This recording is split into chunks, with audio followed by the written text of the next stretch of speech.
అందరికీ నమస్కారం. మనకు తెలుసు గత 2 రోజులు 2 డేస్ అయింది అనుకుంటా. Exactly around 48 hours. సో ఈ 2 డేస్, ఈ 48 అవర్స్లో జగన్మోహన్ రెడ్డి దాడి గురించి మనం విన్నాం. బౌన్సింగ్ స్టోన్ అన్నారు, ఇప్పుడు కాదంటున్నారు. పలక, గ్రనైట్ పలక అన్నారు, కాదంటున్నారు. ఎయిర్ గన్ అన్నారు, కాదంటున్నారు. మరి దెబ్బ ఎట్ట తగిలింది? జగన్మోహన్ రెడ్డి కన్నుకి ఎలా దెబ్బ తగిలిందనేది ఒక పెద్ద మిస్టరీ. ఎవరికి అర్థం కావటంలా.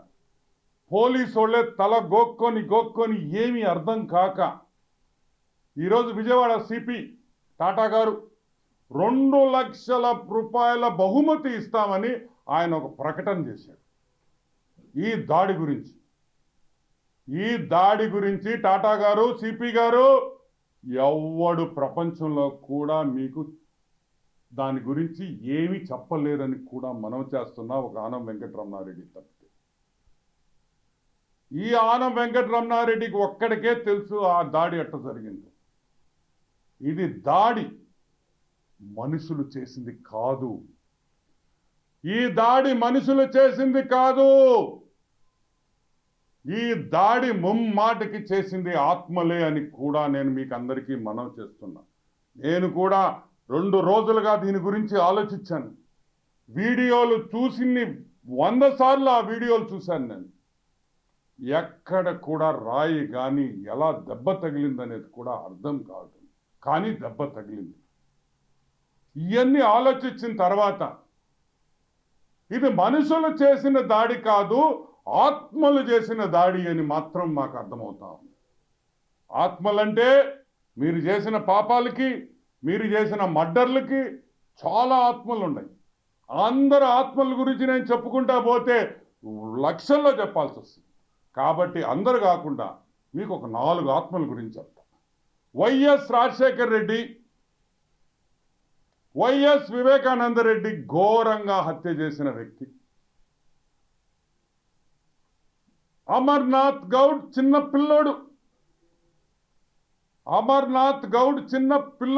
10వ క్లాస్ చదువుతున్న పిల్లోడిని దారుణంగా పెట్రోల్ పోసి తగలబెట్టి చంపేశారే. ఆత్మలన్నీ గమ్ముగా ఉంటాయి అనుకుంటున్నారా? ఆత్మలు దేవుడి దగ్గరికి పోవు, ఇక్కడే తిరుగుతూ ఉంటాయి మీకోసం.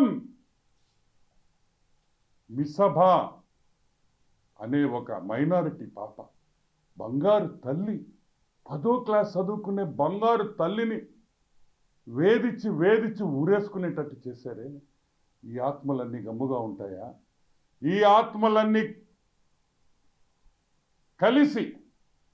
ఆత్మలన్నీ కలిసి దీనిలతో పాటు ఇంకొక 10,000 ఆత్మలు, మీరు మీ చరిత్ర, వైఎస్ చరిత్రలో మీరు చంపిన వాళ్ళ అన్ని ఆత్మలు కలిసి దాడి చేశాయని కూడా నేను మనవి చేస్తున్నాను.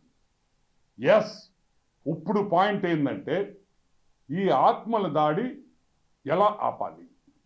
How do we stop the spirits from attacking Jaganmohan Reddy? Jaganmohan Reddy ఎట్ట మనం కాపాడుకోవాలి ఈ ఆత్మల దగ్గర నుంచి? అది డీజీ వల్ల అవుద్దా, ఐజీ ఇంటెలిజెన్స్ వల్ల అవుద్దా? ఎవరి వల్ల కాదు. ఎందుకంటే ఆత్మలు మనకు కనిపించవు కాబట్టి. We cannot see them. అవి కనిపించవు, వీ కెనాట్ సీ దెమ్.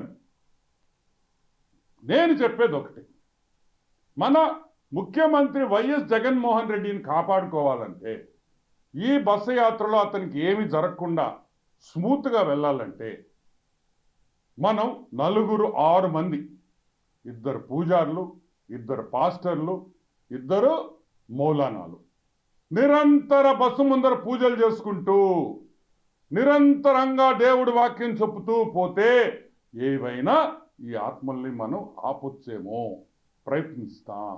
ఎందుకంటే మన ముఖ్యమంత్రి గారుకి ఏమైనా జరిగినా తెలుగుదేశం పార్టీ మీదే వేస్తారు. ఆయనకి చీమ కొట్టినా మా తప్పే, ఎంటుకలు తెల్లంగా అయినా మా తప్పే, అన్ని మా తప్పే. కాబట్టి మేము ఈరోజు వైసీపీ నాయకుల్ని, అదే పోలీస్ ఇంటెలిజెన్స్ సెక్యూరిటీ వింగ్లో ఉండే వాళ్ళకి అందరికీ ఇమీడియట్గా రేపటి పొద్దున్నుంచే పూజలు మొదలు పెట్టండి.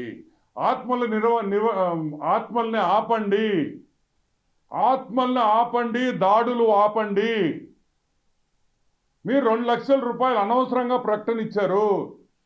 మీరు 2 లక్షలు, నాకు ఆత్మల పేర్లు తెలుసు, కానీ నేను చూపిలేను కాబట్టి ఆ 2 లక్షలు కూడా నాకొద్దు.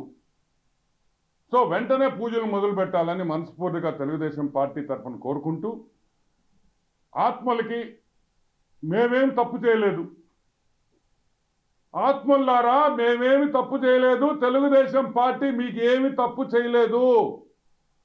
ఈ 13వ తేదీ వరకు, ఎలక్షన్ అయ్యే వరకు మీరు అతన్ని వదిలేయండి.